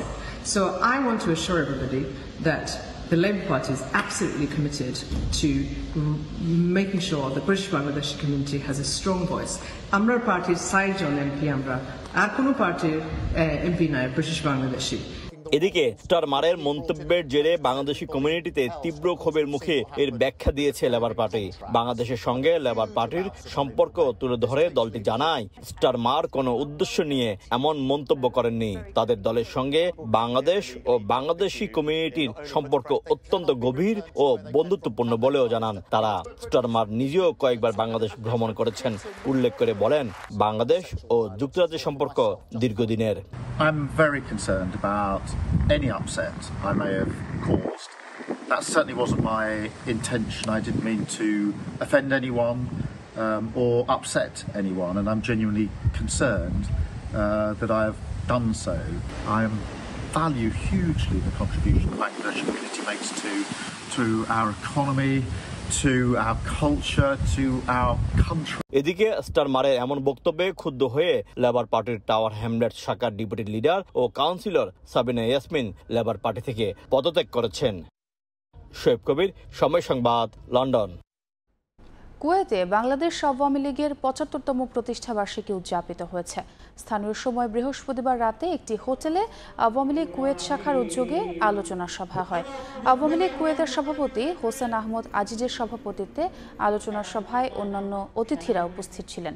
এ সময় প্রধানমন্ত্রী শেখ হাসিনার হাতকে আরও শক্তিশালী করতে প্রবাসী ও সবাইকে ঐক্যবদ্ধ হয়ে কাজ করতে আহ্বান করেন বক্তারা। ফেনী পৌর মৎস্য আড়তে ভোর থেকে ক্রেতা বিক্রেতার হাক ডাকে চলছে মাছ বেচাকেনা। বিস্তারিত জানাতে সেখান থেকে সরাসরি যুক্ত হচ্ছেন সহকর্মী আতিয়া সজল। ফেনীর যে সবচেয়ে বড় মৎস্য আড়ত রয়েছে সেই পৌর মৎস্য আড়তে আমাদের এই মৎস্য আড়তে কিন্তু প্রতিদিন দেশের বিভিন্ন স্থান থেকে কাকডাকা ভোর থেকে শুধু নয়, মধ্যরাত থেকে বিভিন্ন ধরনের মাছ জেলার বিভিন্ন জায়গা থেকে যেমন আসে, আবার দেশের বিভিন্ন প্রান্ত থেকে কিন্তু বিভিন্ন জাতের বিভিন্ন প্রজাতির মাছ এখানে আসে এবং সেই মাছ বেচা বিক্রিতে কিন্তু সরগরম হয়ে ওঠে পুরো এই মাছের বাজারটি। এবং এই অর্ধশত প্রায় আড়ত ঘর রয়েছে এই মাছের আড়তটিতে। এখানে কিন্তু ফেনীর যে স্থানীয় যে উৎপাদিত মাছ সেগুলো যেমন আসে, আবার ঠিক তেমন কিন্তু বিভিন্ন জায়গা থেকে বা দেশের বিভিন্ন জেলা থেকে কিন্তু এখানে মাছ এসে বেচাকে বিক্রির উদ্দেশ্যে। এবং আজকে যদি বলি যে সকালবেলা বা শুধু নয়, আজকে মধ্যরাত থেকে বৃষ্টি ছিল, এখনও বৃষ্টি রয়েছে। সেই মুষলধারে বৃষ্টির কারণে আজকে যে পরিমাণ ক্রেতা থাকার দরকার অথবা মাছের যে যোগান থাকার কথা সে পরিমাণ মাছ কিন্তু এখানে আজকে উপস্থিতি যোগান নেই, যার কারণে কিন্তু একদিকে যেরকম পাইকার সংখ্যাও কমছে, আবার মাছের যে যোগান তাও কিন্তু কমেছে। এর ফলে কিন্তু ক্রেতারা যেহেতু বলছে যে মাছের দাম কিছুটা বেশি, অন্যদিকে বিক্রেতারা বলছে তারা কাঙ্ক্ষিত মাছের দাম আজকে পাচ্ছে না। আপনাকে যদি কিছু মাছের দামের কথা বলি সেক্ষেত্রে আমরা বলতে পারি রুই মাছ যেগুলো 1 কেজি ওজনের সেগুলো বিক্রি হচ্ছে 270 থেকে 280 টাকা, আবার যেগুলো 1 কেজির কিছুটা কম ওজন সেগুলো বিক্রি হচ্ছে 250 থেকে 240 টাকার মধ্যে। আবার পাঙ্গাস মাছ বিক্রি হচ্ছে যেগুলো 1 কেজির একটু প্লাস সেগুলো 130 টাকা, এবং 6 কেজি থেকে 7 কেজি ওজনের যে সকল পাঙ্গাস মাছ সেগুলো বিক্রি হচ্ছে 160 থেকে 70 টাকা। তেলাপিয়া মাছ যেগুলো দুটো 1 কেজি সেগুলো বিক্রি হচ্ছে 160 থেকে 70 টাকা। অন্যদিকে পাবদা 400 টাকা, এবং গলদা চিংড়ি বা বাগদা চিংড়ি বিক্রি হচ্ছে 600 থেকে 750 টাকার মধ্যে। আবার গলদা চিংড়ি বিক্রি হচ্ছে 1100 থেকে 1250 টাকার মধ্যে বিক্রি হচ্ছে। ইলিশ মাছের কিছু যদিও তেমন বেশি না, কিছু কম সংখ্যক বা অল্প পরিমাণে উঠেছে, তার দাম কিন্তু যেটা বিক্রেতারা বলল 900 থেকে 1 কেজি ওজনের 900 গ্রাম থেকে 1 কেজি ওজনের সেগুলো বিক্রি হচ্ছে 1250 থেকে 1300 টাকা। শিং মাগুর যেগুলো রয়েছে সেগুলো কিন্তু যেগুলো চাষের সেগুলো বিক্রি হচ্ছে 350 থেকে 400 টাকার মধ্যে, এবং দেশিগুলো বিক্রি হচ্ছে 500 টাকার মধ্যে। আর এখানে যদি বলি যে দেখতে পাচ্ছেন যে বিভিন্ন প্রজাতির মাছ এখানে যেমন আসে, এর উৎপাদিত বেশিরভাগই কিন্তু আমাদের ফেনীর যে সোনাগাজী উপকূলীয় অঞ্চল সোনাগাজীটা রয়েছে সেই উপজেলার যে হাজার হাজার একর বিঘা নদীর চর জেগেছে, সে চরের শত শত কিন্তু মাছের ঘের বা মৎস্য খামার তৈরি হয়েছে, গড়ে উঠেছে। সেই দেশের সর্ববৃহৎ মৎস্য যে জোন সেখান থেকে কিন্তু আসে। আর এ ধরনের যদি বৈরী আবহাওয়া থাকে, বৃষ্টি বাদল থাকে, তাহলে কিন্তু সে সকল ঘের থেকে মাছ তারা ধরে বা পরিবহন করে নিয়ে আসতে পারে না, কারণ সেখানে কিছু রাস্তা থাকে কাঁচা রাস্তা, এবং কিছু কাঁচা রাস্তার কারণেই কিন্তু মূলত মাছ সেখানে তারা নিয়ে আসতে কিছুটা বেগ পেতে হয়। এই কারণে এই ধরনের বৈরী আবহাওয়ায় মাছের যোগান কিছুটা কমে যায়, সঙ্গত কারণেই দাম কিছুটা বাড়ে। যদিও কোরবানির পর কিন্তু মাছের প্রতি মানুষের কিছুটা চাহিদা কম, যার কারণে কিন্তু আজকে যেটা ক্রেতারা বলছে যে মাছের দাম তারা কিছুটা বেশি বলছে, কিন্তু বিক্রেতারা বলছে তারা কাঙ্ক্ষিত দাম পাচ্ছে না, অন্যান্য দিনের কিছুটা কম দামে বিক্রি হচ্ছে। এই ছিল আমার কাছে এখানকার মাছ বেচা বিক্রির সবশেষ অবস্থা। সরাসরি যুক্ত ছিলাম ফেনীতে। টি-20 বিশ্বকাপের ফাইনালে হতে পারে যে কোনো কিছুই, তবে সামর্থ্য সমীকরণ ও অভিজ্ঞতার বিবেচনায় ভারতকেই এগিয়ে রাখছেন বাংলাদেশের সাবেক ক্রিকেটার মোহাম্মদ রফিক। যদিও দক্ষিণ আফ্রিকার শক্তিশালী বোলিং ডিপার্টমেন্ট হতে পারে টিম ইন্ডিয়ার বড় চিন্তার কারণ, আর বার্বাডোসে বড় ফ্যাক্টর হবে টস। টি-20 বিশ্বকাপের প্রথম আসরে খুব কাছে গিয়েও দক্ষিণ আফ্রিকার জায়গা হয়নি ফাইনালের মঞ্চে। 2009 সালে ক্যাপ্টেন স্মিথের নেতৃত্বে hard hitter mark voucher, mister 360 degree খ্যাত এবি ডিভিলিয়ার্সদের স্বপ্নভঙ্গ হয় পাকিস্তানের কাছে। ওয়ানডে বিশ্বকাপের সেমির মঞ্চেও প্রোটিয়াদের একাধিকবার সঙ্গী হয়েছে হতাশা। তীরে এসে বারবার তরি ডোবানোর সিদ্ধহস্তে দলটার নিকনেম হয়ে গেছে চোকার্স। দুইটাই কিন্তু ভালো টিম এবং সাউথ আফ্রিকা অনেক ম্যাচ কিন্তু দেখেন সেমিফাইনালে হেরেছে, ওরা কিন্তু কখনো বিশ্বকাপ চ্যাম্পিয়ন ট্রফিটা ধরে নেই, বাট ইন্ডিয়া কিন্তু এটা ধরেছে। টাফ কল এনিবডিজ ম্যাচ হবে, বিকজ আমি যদি আপনি পারফরমেন্সের দিক থেকে দেখেন definitely India is going ahead, but একটা জিনিস মনে রাখতে হবে যে অনেক ক্ষুধা থাকে অনেক কিছু চ্যাম্পিয়ন হওয়ার জন্য, যেটা সাউথ আফ্রিকার অনেক কাছ থেকে যে জিনিসটা পায় নাই। তবে এবার সুযোগ এসেছে সে তকমা ঘোচানোর। রবার্ট ব্রুসের মতো অষ্টম চেষ্টায় সেমির বাধা পেরিয়েছে। এবার শিরোপা জিতে ইতিহাস গড়ার অপেক্ষা। তবে পরিকল্পনার বাস্তবায়নে পথের কাটা শক্তিশালী টিম ইন্ডিয়া। সামর্থ্যের বিচারে প্রায় সমান দুপক্ষ, তাই ম্যাচের পাল্লা হেলতে পারে যে কোনো দিকেই। ফাইনালটা হতে যাচ্ছে আনপ্রেডিক্টেবল। পুরো আসরে ধুতি ছড়িয়েছে প্রোটিয়াদের বোলিং ডিপার্টমেন্ট। সময় মতো জ্বলে উঠেছে ডিকক ক্লাসনরা, আর ভারতীয়দের ব্যাটিং সাইডেও বোলারদের ত্রাস। বোলিংটাও টেক্কা দিতে পারে যে কোনো প্রতিপক্ষকে। দুইটা টিমই কিন্তু সুপার ক্রিকেট খেলে আসছে, বাট তারপরে আমি এগিয়ে রাখবো ইন্ডিয়াকে, বিকজ ইন্ডিয়াকে এগিয়ে রাখবো এই কারণ ওরা 11 নম্বর পর্যন্ত ব্যাটসম্যান, ওদের কয়েকটা অলরাউন্ডার আছে যে ওরাও কিন্তু 100 মারতে পারে। আমি মনে করি ওইটা, বাট বোলিংয়ের দিক দিয়ে বলবো যে সাউথ আফ্রিকা এবং ইন্ডিয়াতে কোনোটা কম না, কারণ ওদের ফাস্ট বোলার যেরকম ভালো এরকম ইন্ডিয়ার ফাস্ট বোলার ভালো, যেরকম ওদের স্পিনারও ভালো ইন্ডিয়ার স্পিনারও ভালো, বাট ইন্ডিয়া একদিক দেখি ব্যাটিংয়ে অনেক স্ট্রং। সাউথ আফ্রিকা এরকম আমি মনে করি অনেক লাকি, বাট তারপর দেখেন যদি লাকিটা ওদের ফেভার করে দেখা যাচ্ছে হতে পারে চ্যাম্পিয়ন হতে পারে। তবে ম্যাচের আগে দু দলেরই চিন্তার কারণ বার্বাডোসের বিরসিক বৃষ্টি। ম্যাচে বড় ফ্যাক্টর হতে পারে টস। বৃষ্টি এখানে একটা বড় ফ্যাক্টর হবে। এখানে টসটা যদি মনে করেন যে তার আগের দিন যদি বৃষ্টি হয়ে থাকে, যদি ময়েশ্চার যদি উপরের দিকে থাকে, তাহলে টসে জিতে ফিল্ডিংটাই সব থেকে বেশি করাটা হবে, বিকজ যত কম রানে আপনি আউট করতে পারবেন তত better chance to get achieve the results. দীর্ঘদিন ধরেই একটা ট্রফির স্বপ্ন ভারত দক্ষিণ আফ্রিকার। এখন দেখার অপেক্ষায় বার্বাডোসে ভারতের দ্বিতীয় নাকি নিজেদের মেইডেন শিরোপা সুকেজে তুলবে প্রোটিয়ারা। তামিম হোসেন, সময় সংবাদ, ঢাকা। ফাইনালে এশিয়ার দল ভারতকে নয় দক্ষিণ আফ্রিকাকে সমর্থন করছে বাংলাদেশের বেশিরভাগ ক্রিকেট প্রেমী। প্রোটিয়াদের হাতে তাদের ইতিহাসের প্রথম শিরোপা দেখার অপেক্ষায় দেশের ক্রিকেট সমর্থকরা। তবে সামর্থ্য আর অতীত পরিসংখ্যানে ফাইনালে ভারতকেই এগিয়ে রাখছেন সবাই।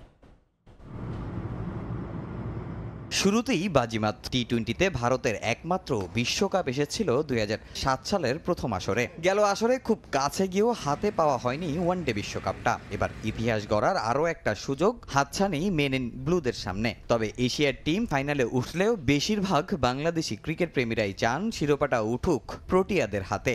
আমরা ইন্ডিয়াদের সাথে একটা রাইভালরি আছে, আর আমরা ইন্ডিয়াকে ওই কারণে সাপোর্ট করি না।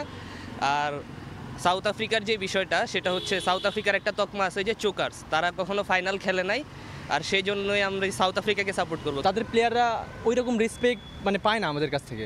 অনেক ইস্যু আছে, যেমন অনেকেই বলে ওই আইসিসি চিট করে, এই করে সেই করে, আর ওইদিকে সাউথ আফ্রিকার সব প্লেয়াররাই অনেক ফ্যান ফেভারিট। লাল সবুজের ক্রিকেট প্রেমীদের বেশিরভাগ দক্ষিণ আফ্রিকার মাথায় সেরার মুকুট দেখার অপেক্ষায় থাকলেও দেশে টিম ইন্ডিয়ার সমর্থক সংখ্যাও নেহাত কম নয়। ব্যাটিং, বোলিং, ফিল্ডিং 3 ডিপার্টমেন্টই দুর্দান্ত প্রতাপ রোহিতের দলের। অনেকেরই বিশ্বাস এবার অন্তত আক্ষেপ ঘোচাবে ভারত। সমীকরণের দিক দিয়ে ইন্ডিয়া এগিয়ে থাকবে। ইন্ডিয়ার ব্যাটিং লাইন আপ একটু ওদের চাইতে ভালো, আর সাউথ আফ্রিকা বোলিংটা ভালো, তবে ব্যাটিংটা একটু ইন্ডিয়ার চাইতে নর্মাল আছে ওদের। আমি ইন্ডিয়া সাপোর্ট করছি একটা কারণে, বিরাট কোহলির কারণে, কারণ আমার ফেভারিট ব্যাটসম্যান বিরাট কোহলি। আর ইন্ডিয়ার bowling line up, batting line up, middle order সবই ভালো। তফাৎটা গড়িতে পারে বুমরা আর কুলদীপ যাদব, কারণ আমরা দেখেছি যখন উইকেটের প্রয়োজন হয়েছে তখন কুলদীপ যাদব সেটা ব্রেক থ্রু এনে দিছে। আর দেখতেছি ওয়েস্ট ইন্ডিজের যে পিচে স্লোয়ার বল কাজ দিচ্ছে। এখনো পর্যন্ত ওয়ানডে ও টি-20তে সব মিলিয়ে 7 বার সেমিফাইনাল থেকে বাদ পড়েছে দক্ষিণ আফ্রিকা। আর 11 বছর ধরে কোনো শিরোপার মুখ দেখেনি টিম ইন্ডিয়া। তামিম হোসেন, সময় সংবাদ, ঢাকা। পুরো বিশ্বকাপে ব্যাট হাতে ফ্লপ বিরাট কোহলি। তা নিয়ে হুলস্থুল পড়ে গেলেও একেবারেই চিন্তিত নয় টিম ইন্ডিয়া। ওয়ার্ল্ড কাপে শুধু এক ফাইনাল বাকি থাকলেও অধিনায়ক রোহিত শর্মার প্রত্যাশা ফাইনালেই রানে ফিরবেন বিরাট। আর কোহলি উচ্চমানের ব্যাটার, তাই ফাইনালে তিনি ভয়ঙ্কর হয়ে উঠবেন বলে মন্তব্য কোচ রাহুল দ্রাবিড়ের। এবারে বিশ্বকাপে বিরাট কোহলি নেই তার চেনা ছন্দে, জানিয়ে পুরো বিশ্ব জুড়ে একরকম হাহাকার পড়ে গেছে। প্রিয় তারকার এমন অফর্ম নিঃসন্দেহে চিন্তা হবে নাই বা কেন। শেষ 7 ম্যাচে ব্যাট হাতে তার পারফরমেন্সের দিকে তাকালে আপনি হয়তো ভুলেই যাবেন তিনি কোহলি। 9-0, 37, 24, 0, 4 এবং 1। একবার ভাবুন, এগুলো কোহলির খেলা ইনিংস। ব্যাট হাতে পুরনো সেই ফর্মটাই নেই বিরাটের।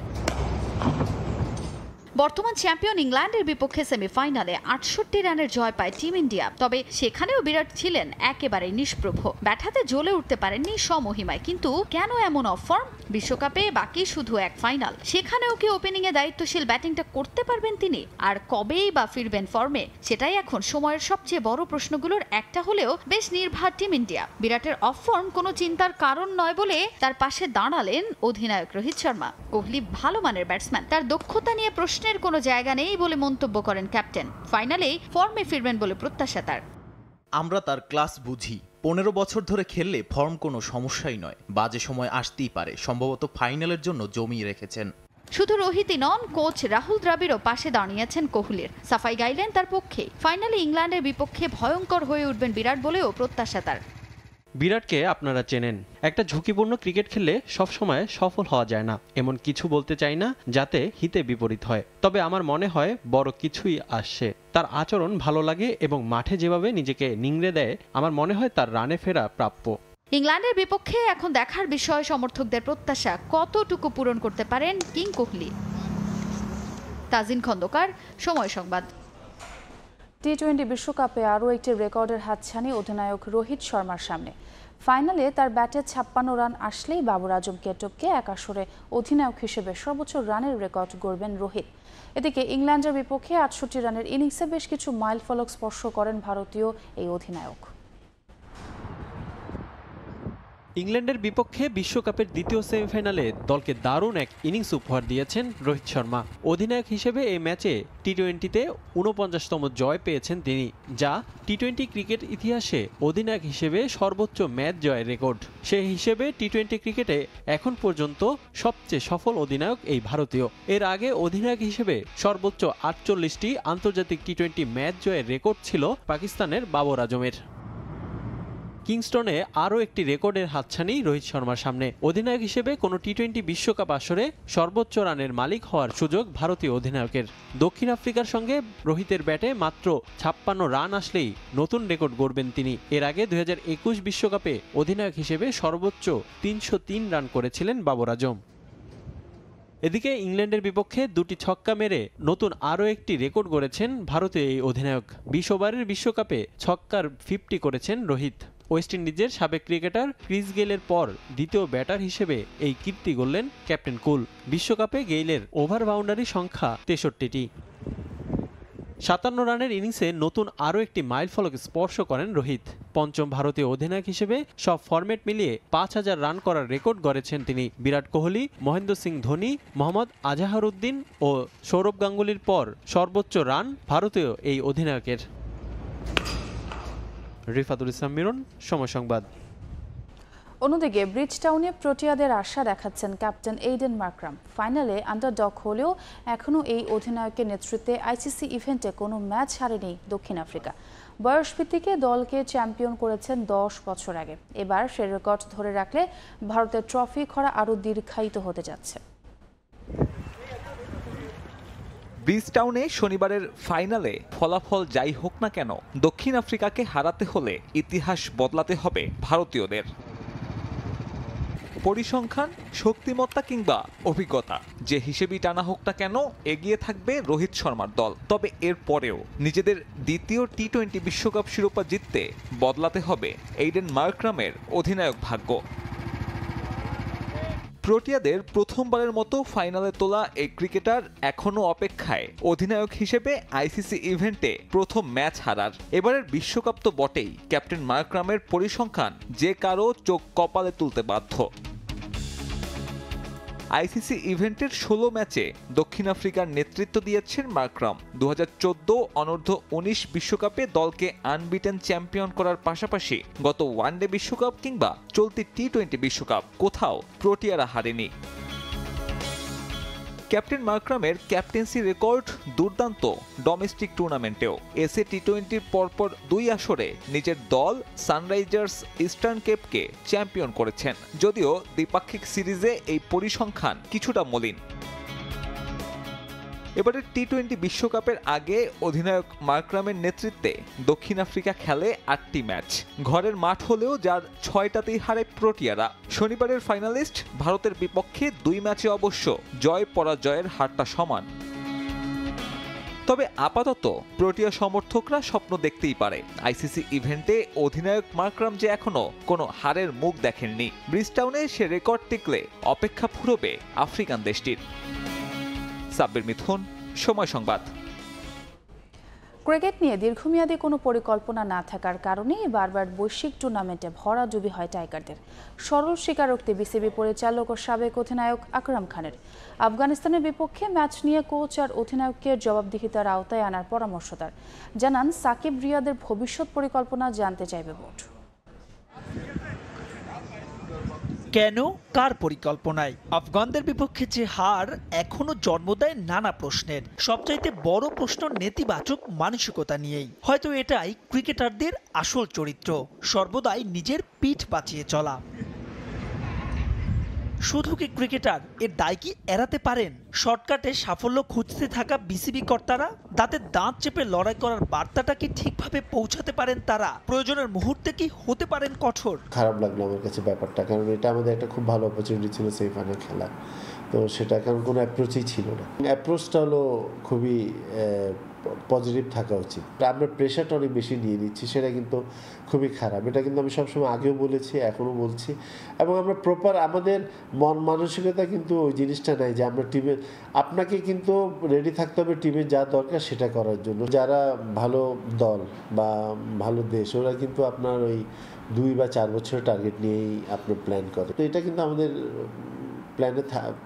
প্ল্যানে থাকা উচিত, এবং আমরা প্ল্যান ওয়াইজ মাঝে মধ্যে করিও। বাস্তবতা হলো ব্যর্থতার পর বিসিবির পক্ষ থেকে লোক দেখানো তদন্ত কমিটি গঠন করা হলেও শেষ পর্যন্ত সেই রিপোর্ট দেখে না আলোর মুখ। পূর্বের ধারাবাহিকতায় এবারও কি পার পেয়ে যাবেন কোচ, ক্যাপ্টেন কিংবা সিনিয়ররা? কোচ একটা ইন্টারভিউ দিল, সেটাও কিন্তু there is a lot of negative thing. টিমের যদি একদম কর্তা যদি এভাবে বলে, এটা কিন্তু মেন্টালি প্লেয়াররা কিন্তু সবসময় ডাউন থাকবেই। এই ডিসিশনটা কেন হয়েছে বা আমরা কেন পারিনি, এটা তো জবাব দিতে তো অবশ্যই দিতে হবে, যেহেতু যে ওরা তো আপনার কোচ বলেন বা ব্যাটিং কোচ বলেন বা ফিল্ডিং কোচ বলেন, ওরা তো আমাদের এমপ্লয়, এবং ওদের ইয়েতে জবাবদিহিতা এটা দিতে ওরা বাধ্য। তো জিনিসটা যদি বোর্ড চায়, ডেফিনেটলি সেটা করবে। রিয়াদ, সাকিবরা দিনকে দিন হয়ে যাচ্ছেন দলের বোঝা। তবে ইতিহাস বলে 2-1 ব্যতিক্রম ছাড়া সিনিয়রদের কেউই বুঝতে চান না তাদের থামার সময় এসে গেছে। এ বিষয়ে বোর্ডের পরিকল্পনাও জানালেন আকরাম খান। যারা ভালো ক্রিকেট খেলে, যারা ভালো প্লেয়ার, ওরা কিন্তু নিজের থেকে কিন্তু ওদের ডিসিশনটা জানায়, যেটা আমাদের কাছে খুব কম। আমরা 2-1 ক্ষেত্রে পেয়েছি, বাকি সময় কিন্তু এটা হয় না। তো আমার মনে হয় এই জিনিসগুলো কিন্তু প্লেয়ার থেকে আসা ভালো। এবং যেটা বললেন যে টি-20-তে আপনার আসলে আমাদেরকে কিন্তু আপনার প্রত্যেকটা দলই কিন্তু আপনার নতুন প্লেয়ারদেরকে ওখানে অপরচুনিটি দিচ্ছে। তারপরে প্রশ্ন আসছে যে আমাদের ওই কোয়ালিটি প্লেয়ার আছে কিনা, বা আমাদের ওই ধরনের প্লেয়ারকে আমরা তৈরি করতে পারছি কিনা। তো সেটার জন্য তো ওদেরকে আমাদের ওই অপরচুনিটি দিতে হবে, সুযোগ দিতে হবে। তো এই জিনিসটা আমাদেরকে চিন্তা করা হচ্ছে, সবাইকে, অফিসিয়াল বলেন, প্লেয়ার বলেন, সবাই যদি আমরা চিন্তা করি, তাহলে এটা দেশের জন্য ভালো হবে। দেশের ক্রিকেটের ভবিষ্যৎ নিয়ে করণীয় ঠিক করতে আগামী 2 জুলাই হবে বিসিবির বিশেষ বোর্ড সভা, যেখান থেকে আসতে পারে কোচ, অধিনায়কের ভবিষ্যৎ নিয়ে গুরুত্বপূর্ণ সিদ্ধান্ত। মাহবুব রিমন, সময় সংবাদ, ঢাকা। এই পর্যায়ে শীর্ষ সংবাদগুলো জানিয়ে দিচ্ছি আরেকবার। তিস্তার মতো গঙ্গার পানি বন্টন চুক্তি নিয়ে মমতার মনোভাবের কড়া সমালোচনা খোদ ভারতের পশ্চিমবঙ্গে। প্রতিবেশী 2 দেশের সম্পর্কে নেতিবাচক প্রভাব পড়ার শঙ্কা। লাভের আশা ইয়ার্ডো টার্মিনাল বিদেশি প্রতিষ্ঠানকে দিচ্ছে চট্টগ্রাম বন্দর। দেশীয় প্রতিষ্ঠানের ক্ষতির শঙ্কা ব্যবসায়ীদের, দেশি বিনিয়োগকারীদের সমান সুযোগ দাবি।